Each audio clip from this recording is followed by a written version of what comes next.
Hello students, मेरा नाम है नरेश चौधरी और आज आपके लिए 10th का चैप्टर 2 लेके आया हूँ। ठीक है। और एक चीज़ बता देता हूँ, बहुत लोगों को ऐसा होता है कि सर आप नोट फॉर्मेट बनाते हो, बोर्ड पे एक्सप्लेन करो। तो ठीक है, बोर्ड पे एक्सप्लेन करने से ठीक है, आप लोग देखते हो बहुत सारे वीडियोस जैसे बोर्ड पे ही एक्सप्लेन करते हो तो आपको ऐसा लगता है कि बड़ा बोर्ड वाला ईजी लगता है। लेकिन ये जो नोट फॉर्मेट करो उसके पीछे एक पर्पस है कि नोट फॉर्मेट करने से स्टूडेंट्स को ये पता चलता है कि हमें किस तरह से लिखना है, हमें लिखने की टेक्निक पता चलती है। क्योंकि हमें सब कुछ आते हुए भी एग्जाम के अंदर में मार्क्स कम आते तो हमारे दिमाग में एक ही क्वेश्चन आता है, सर हम लोग सब कुछ लिख के आए फिर भी हमारे एग्जाम में मार्क्स कम क्यों आए। ठीक है, तो रीजन यही है, सबसे बड़ा रीजन। ध्यान से वीडियो को देखो पहले। रीजन यही है कि नोट फॉर्मेट करने से आपको लिखने का तरीका आइडिया मिल जाता है कि यार हमें कैसे लिखना चाहिए। क्योंकि हमें सब कुछ आने के बाद भी अगर लिखना नहीं आता, रिप्रेजेंटेशन करना नहीं आता, तो हम लोग परफेक्टली उसे लिख नहीं सकते, वहां कहीं ना कहीं प्रॉब्लम रह जाती है और अपने मार्क्स कम आ जाते हैं। ठीक है, तो इसीलिए नोट फॉर्मेट कर रहा। नोट फॉर्मेट इजी नहीं होता बेटा, नोट फॉर्मेट में बहुत ज्यादा टाइम लगता है, बहुत जगह सर्चिंग करनी पड़ती है, तब जाके इजी और सिंपल पॉइंट्स आपके लिए सर्च करके नोट डाउन यहाँ पे किया जाता है। ठीक है, अब देखो इसके अंदर कि चैप्टर में हम लोग जो देख रहे हैं वो सारी चीजें नोट फॉर्मेट, अभी तक मैंने जितने वीडियोस बनाए नोट फॉर्मेट के अकॉर्डिंग ही बनाए, जिससे कि स्टूडेंट को फ्यूचर में, ठीक है, अब किसी भी क्लास में हो, आगे जाते हो, जैसे 10th का भी कर रहे हो तो 11th 12th में आप जाओगे तो किसी फील्ड में जाते हो बेटा, कहीं भी एग्जाम देने जाते हो तो पॉइंट वाइज लिखना सबसे इंपॉर्टेंस रखता है। कि रिप्रेजेंटेशन कहते हैं ना, our first impression is our last impression. उसकी बहुत बड़ी चीज है ये कि अगर आप इंप्रेशन अच्छी रखते हो तो आपका क्या होगा, मार्क्स भी इंप्रूव हो जाते हैं। समझ में आ रही बात? ठीक है, इसीलिए नोट फॉर्मेट तैयार कर रहा हूं। मुझे पता है कि नोट फॉर्मेट से आपका डेफिनेटली आपका बेनिफिट होगा। ठीक है, इसलिए नोट फॉर्मेट तैयार कर रहा हूं मैं। ओके, अब देखो चैप्टर 2 के अंदर एसिड बेस और सॉल्ट की बात करनी है हमें, तो एसिड बेस और सॉल्ट के बारे में पहले पता कर लेते हैं। चैप्टर में डीप में जाने से पहले ये पता चल जाना चाहिए यार क्या क्या पढ़ने वाले हैं, ये इंपॉर्टेंस रखता है।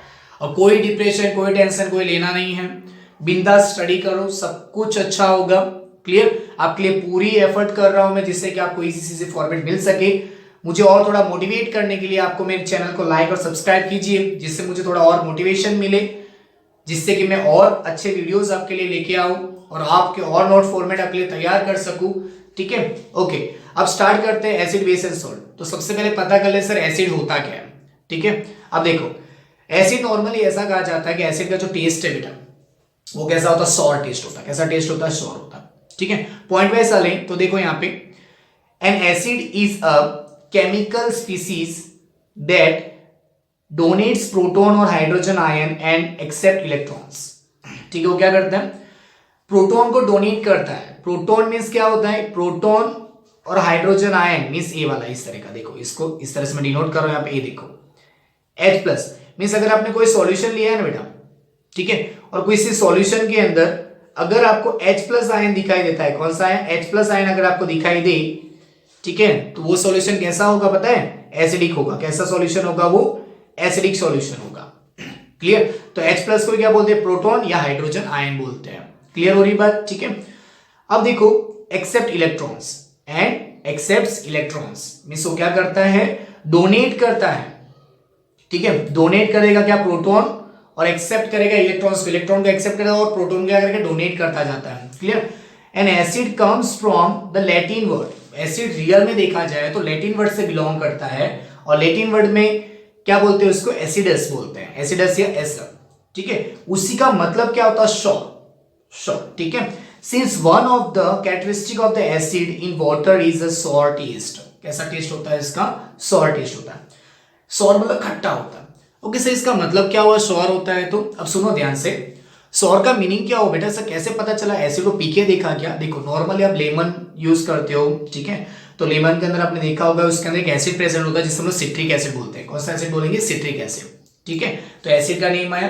अब कर्ड खाते हो, ठीक है, दही, उसको आपने जमाया, ठीक है, थोड़ी छाछ डाली दूध के अंदर तो कर्ड हो गया। कर्ड हो गया मतलब उसके अंदर भी खट्टापन आ गया, ठीक है, सॉर टेस्ट आ गया उसके अंदर भी। तो वो रिस्पॉन्सिबिलिटी किसकी वजह से होता है, वो लैक्टिक एसिड की वजह से होता है। ठीक है, तो नॉर्मली सारे एसिड को देखा गया, जितने भी खट्टी चीजें होती है उसमें नॉर्मली एसिड का अमाउंट प्रेजेंट होता है। ओके, बहुत सारे स्टूडेंट को ऐसा कंफ्यूजन होता है कि सर एसिड है तो मतलब कि हाइड्रोजन होगा तो एसिड मान लेना होता है। नहीं बेटा, ऐसा नहीं होता कि हाइड्रोजन जहां प्रेजेंट है तो एसिड मान ही लो। ठीक है, ऐसा नहीं है कि जहां हाइड्रोजन प्रेजेंट है वहां एसिड मान लो। लेकिन ये चीज हमेशा याद रखना, नोट करना इस पॉइंट को, कि जो भी एसिड होगा जो भी एसिड होगा उसके अंदर 100% प्रोटॉन प्रेजेंट होगा, जो भी एसिड होगा उसमें 100% प्रोटॉन हाइड्रोजन प्रेजेंट होगा, तो वो क्या है, एसिड है। ठीक है, अब देखो लिटमस पेपर की बात की गई यहाँ पे, तो लिटमस पेपर आप देखे होंगे, नॉर्मली दो टाइप के लिटमस पेपर नॉर्मली डिस्कस कर रहे हैं। ठीक है, एक तो ब्लू होता है और एक रेड लिटमस पेपर होता है। ठीक है, ब्लू और रेड लिटमस पेपर की बात कर लेता हूं। यहाँ पे देखो, यहाँ पे अगर आपके पास ब्लू लिटमस पेपर है, ठीक है, और ब्लू लिटमस पेपर आप किसी सॉल्यूशन में डीप कर, जैसे सॉल्यूशन है, ठीक है, ब्लू लिटमस पेपर को लिया आपने, सॉल्यूशन अगर आपने डीप किया, ठीक है, पेपर ले लिया, उसमें डीप किया आपने, और डीप करते ही ब्लू लिटमस पेपर अगर रेड में कन्वर्ट हो जाता है, ब्लू लिटमस पेपर किस में कन्वर्ट हो जाए बेटा, रेड में अगर कन्वर्ट हो गया, तो ये जो सॉल्यूशन होगा वो कैसा होगा, एसिडिक सॉल्यूशन होगा। कैसा सॉल्यूशन होगा, वो एसिडिक सॉल्यूशन होगा। समझ में आ रही? लिटमस पेपर अगर ब्लू से रेड में कन्वर्ट हो जाता है किसी भी सॉल्यूशन में डीप करने पे, ब्लू लिटमस पेपर अगर रेड में कन्वर्ट हो जाता है तो क्या होगा, एसिडिक नेचर होगा। क्लियर है? ओके, अब देखो सेकंड पॉइंट देखते हैं कि अगर रेड लिटमस पेपर लेंगे और रेड लिटमस पेपर अगर ब्लू में चेंज हो गया, मींस रेड लिटमस पेपर लिया आपने और उसको किसी सॉल्यूशन में आपने डीप किया, ठीक है, अगर डीप किया तो अगर वो रेड अगर ब्लू में कन्वर्ट हो जाता है तो वो सॉल्यूशन कैसा होगा, बेसिक होगा। कैसा होगा, बेसिक होगा। ठीक है, ये याद रखने के लिए देखो, ब्लू भी बी से स्टार्ट हो रहा है, बेसिक भी बी से स्टार्ट हो रहा है, तो इस तरह से आप याद भी रख सकते हो कि बेस अगर रेड से अगर ब्लू हो जाता है तो बेसिक होगा। ठीक है, ब्लू से अगर रेड हो गया तो सॉल्यूशन कैसा होगा, एसिडिक सॉल्यूशन होगा। समझ में यहां तक बात? ठीक है, अब देखो यहां पर क्या बोल रहा है, turns blue litmus paper two red, कि ब्लू लिटमस पेपर अगर रेड में कन्वर्ट करे तो कैसा होगा, सॉल्यूशन एसिडिक होगा। ओके, अब चलते हैं बेस पे। Any substance that in water solution is slippery to the form of और टच, मतलब कि अगर कोई सॉल्यूशन आप लोगे ना, जैसे कोई बेस आपने लिया, आपने हैंड पे अगर ऐसे टच करते हो, ठीक है, उसको ऐसे ऐसे फील करोगे ना, कैसा स्लिपी होगा, एकदम चिकना चिकना स्मूथली, एकदम स्लिपी स्लिपी पार्ट होता है वो, तो समझना है क्या होगा, वो बेस होगा। और क्या हो सकता है, उसका टेस्ट कैसा होता है बेटा, टेस्ट बीटर होता है। टेस्ट कैसा होगा उसका, बीटर। ठीक है, change the colour of the indicator, ठीक है, इंडिकेटर कलर को चेंज करता है। ओके, तो क्या होगा, turn red litmus paper blue, means red litmus paper को किस में कन्वर्ट कर देता है, वो ब्लू में कन्वर्ट कर देता है। किसको, रेड लिटमस पेपर को ब्लू में कन्वर्ट कर, अभी मैंने बताया कि रेड को ब्लू में करे तो कैसा होगा, बेसिक होगा। Okay, react with acid to form salt, means अगर वो बेस जो है अगर एसिड के साथ रिएक्ट करे तो क्या बनाएगा, सॉल्ट। ये सारी डिस्कस हम लोग आगे करने वाले हैं कि एसिड बेस की रिएक्शन, मेटल और एसिड की रिएक्शन, मेटल ऑक्साइड और एसिड बेस की रिएक्शन, ठीक है, वो सारी चीजें भी हम लोग आगे डिस्कस करने वाले हैं। ठीक है, देखो, react with acid to form salt and promote certain chemical reaction, और कुछ ना कुछ केमिकल रिएक्शन क्या करते हैं, प्रोसीड करवाते हैं। ठीक है, समझ में आई? ओके, मींस सर यहाँ पे हमने कोई सॉल्यूशन लिया, आप बोलना चाहते कोई सॉल्यूशन लिया हमने, है ना, और इस सॉल्यूशन के अंदर अगर आपको OH माइनस दिखाई दे, ठीक है, मींस OH माइनस अगर आपको दिखाई दे, हाइड्रोक्साइड आयन अगर आपको दिखाई दे, ठीक है, तो आप क्या समझोगे, हाइड्रोक्साइड आयन दिखाई देगा तो ये सॉल्यूशन कैसा होगा, बेसिक होगा। कैसा होगा, सॉल्यूशन बेसिक होगा। समझ में आ रही है यहां तक बात? ठीक है, एसिड और बेस की बात की मैंने। क्लियर, कि अगर H प्लस दिखाई दे तो एसिड समझोगे और OH माइनस दिखाई दे तो बेस समझोगे। ओके, क्लियर हो यहां तक? अब देखो सॉल्ट की बात करते हैं। A chemical compound consisting of an ionic assemble of the cation और एनायन, मींस सॉल्ट ऐसा होता है जो कैटायन और एनायन में इजीली ब्रेक हो सकता है, और ब्रेक होकर फर्दर कोई दुनिया की सब्सटेंस बनाने की पॉसिबिलिटी है, नहीं तो नहीं बनाएगा, न्यूट्रल होगा तो कोई रिएक्शन जल्दी नहीं करेगा।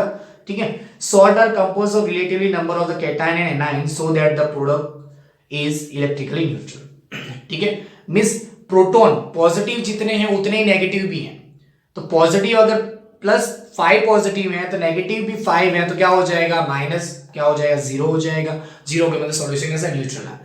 में जितने पॉजिटिव हैं उतने ही नेगेटिव कंबाइन होते हैं और सॉल्ट का फॉर्मेशन करते हैं, और सॉल्ट का फॉर्मेशन हुआ तो देखा जाए कैसा बनेगा, वो न्यूट्रल बनता है। ओके, ठीक है, अब देखो ये एक डाउट आता है यहाँ पे कि सर यहाँ पे हमने लिटमस पेपर की बात की, तो ब्लू अगर मैंने डाला तो सर रेड हुआ तो मैं समझूंगा एसिडिक है, और रेड लिया तो सर ब्लू हुआ तो मैं समझूंगा बेसिक है। सर बहुत बार ऐसा भी तो हो सकता है कि अगर आपने कोई एक सॉल्यूशन ले लिया सर, ठीक है, आपने सॉल्यूशन लिया, इसके अंदर आपने क्या किया, रेड लिटमस पेपर भी यूज किया सर आपने, और इसके अंदर आपने ब्लू लिटमस पेपर भी यूज किया।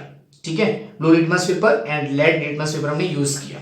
ठीक है, तो लेकिन सर दोनों में कलर ही चेंज नहीं हो रहा है, इसे सॉल्यूशन आपको दे दिया मैंने और मैंने बोला चलो चेक करो, तो आपने क्या किया, ब्लू लिटमस पेपर चेक किया तो सर ब्लू का ब्लू ही रह रहा है, कोई चेंज ही नहीं हुआ। और रेड लिटमस पेपर दिया तो रेड भी आपने चेक किया, सर बोला कि आपने सर रेड का रेड ही रह रहा है, ये भी कोई चेंज नहीं हो रहा है सर। तो क्या होगा, ध्यान से सुनो, अगर रेड का रेड ही रह रहा है तो आप क्या समझ लोगे, सर एसिडिक है। लेकिन आप दूसरे पेपर से भी चेक करो, कंफर्म करो ब्लू से भी, अगर ब्लू रेड होता तो आप कंफर्म हो जाओगे एसिड है।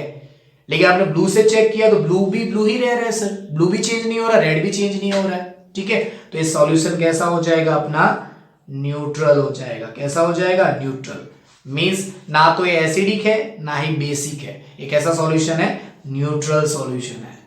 समझ में आई बात यहां तक, ठीक है। ये बेसिक इंट्रोडक्शन हमने लिया है। इसके अंदर एक पॉइंट और आएगा हाइड्रोजन प्लस का, ठीक है। H+C दिखे तभी सर हमें क्या मानना है, एसिड मानना है। क्योंकि हम लोग नॉर्मली जो सॉल्यूशन बनाते हैं किसमें बनाते हैं बेटा, वाटर में बनाते हैं। किसमें, वाटर में।